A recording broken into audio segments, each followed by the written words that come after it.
Have you ever done something you didn't want to do just to keep the peace with your friends?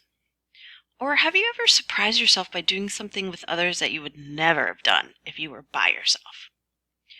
Well, my friends, we are, by nature, social creatures. We behave differently in a variety of ways when we're part of a group, large or small. The concept of de-individuation highlights what can happen when we lose ourselves in a group. The prefix de means not or lack thereof, and the root word is individual. In other words, an individual experiences a reduction in their personal identity and a reduction in their sense of responsibility when part of a group. While the Stanford Prison Experiment studied obedience, the outcome of the study also emphasized how the participants fell into the social roles of prisoners and guards and engaged in behavior they normally would not have done when not part of this artificially created prison scenario. Both photos here are examples of riots, where a mob mentality takes over and individuals destroy property, resulting in millions in dollars of worth of damage as part of a larger group.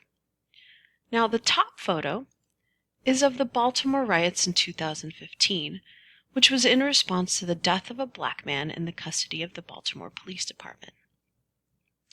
The bottom photo is of the University of Kentucky riots in 2012, when the men's basketball team won a national championship. These riots created the same amount of destruction, but occurred for very different reasons and illustrated the power of de-individuation. Group performance explains how our individual performance can be either helped or hindered by a group. Social facilitation explains how your individual performance can be improved by a group. Athletic teams and musical groups are examples of how the support of the larger group can actually encourage someone to perform their individual best. This funny photo of the Minions describes how, well, sometimes in a group, one person gets stuck doing all the work. That's social loafing, my friends. Social loafing describes when an individual puts in less effort because of a group. Group projects are often hated by college students because of a social loafer in the group. To avoid social loafing in a group project, it is best to assign specific parts of the assignment with due dates and clear consequences for failing to do the assigned part. The final concept is groupthink. The trailer for the film Brotherhood is a brutal example of when a tightly knit group engages in impaired decision-making to focus on group harmony rather than making the right decision. Groupthink occurs when the group is more concerned with group cohesion and uniformity. Individuals hesitate to voice any dissent to the group, and especially to its leader. This need for group solidarity leads to failure to objectively evaluate alternatives. In essence, the group will make decisions to protect itself at all costs.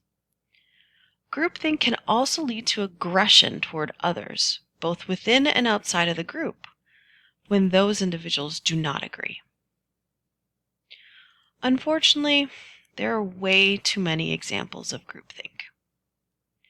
In a college setting, one recent example is from 2021, where a young man at Bowling Green State University died as a part of a hazing ritual for a fraternity initiation event.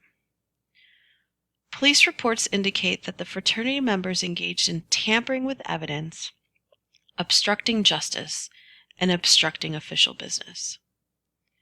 3 students were expelled, 17 students were suspended, and 2 students received minor jail time and/or probation for their actions during and after the hazing death.